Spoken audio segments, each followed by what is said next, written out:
আসসালামু আলাইকুম guys, welcome to our new video. তো আজকে আমরা জানবো the history of architecture in new York, যেটা আজকে আমি সম্পূর্ণ বাংলায় আপনাদেরকে বুঝিয়ে দেব। নিউ ইয়র্কের স্থাপত্য ইতিহাস খুবই সমৃদ্ধ এবং বৈচিত্র্যময়। নিউ ইয়র্ক শহরের স্থাপত্য ইতিহাসকে বিভিন্ন যুগে ভাগ করা যায়, যেমন বিউক্সড আর্টস যুগ 1900 থেকে 1920।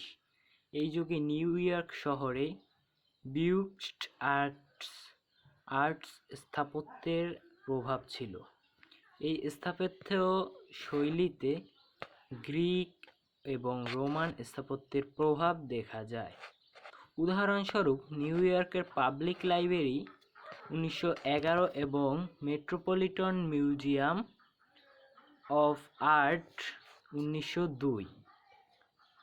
তারপর আর্ট ডেকো যুগ 1920 থেকে 1940। এই যুগে নিউ ইয়র্ক শহরে আর্ট ডেকো স্থাপত্যের প্রভাব ছিল। এই স্থাপত্য শৈলীতে জ্যামিতিক আকৃতি ও রঙিন ডিজাইনের প্রভাব দেখা যায়। উদাহরণস্বরূপ ক্রাইসলার বিল্ডিং 1930 এবং empire state building 1931। International style যুগ 1950 থেকে 1970। এই যুগে নিউ ইয়র্ক শহরে ইন্টারন্যাশনাল স্টাইল স্থাপত্যের প্রভাব ছিল। এই স্থাপত্য শৈলীতে সরল ও কার্যকরী ডিজাইনের প্রভাব দেখা যায়। উদাহরণস্বরূপ সিগ্রাম বিল্ডিং 1958 এবং লেভার হাউস 1951। পোস্টমডার্ন যুগ 1970 থেকে বর্তমান। এই যুগে নিউ ইয়র্ক শহরে পোস্টমডার্ন স্থাপত্যের প্রভাব ছিল।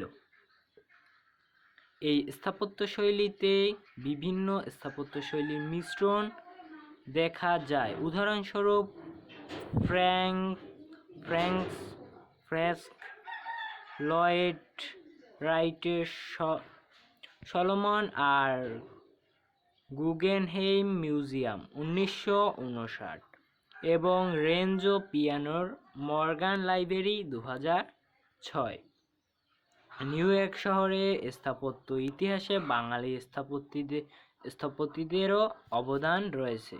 উদাহরণস্বরূপ বিশান চক্রবর্তী, যিনি নিউ ইয়র্ক শহরের আকাশচুম্বী ভবনগুলোর ডিজাইনে অবদান রেখেছে।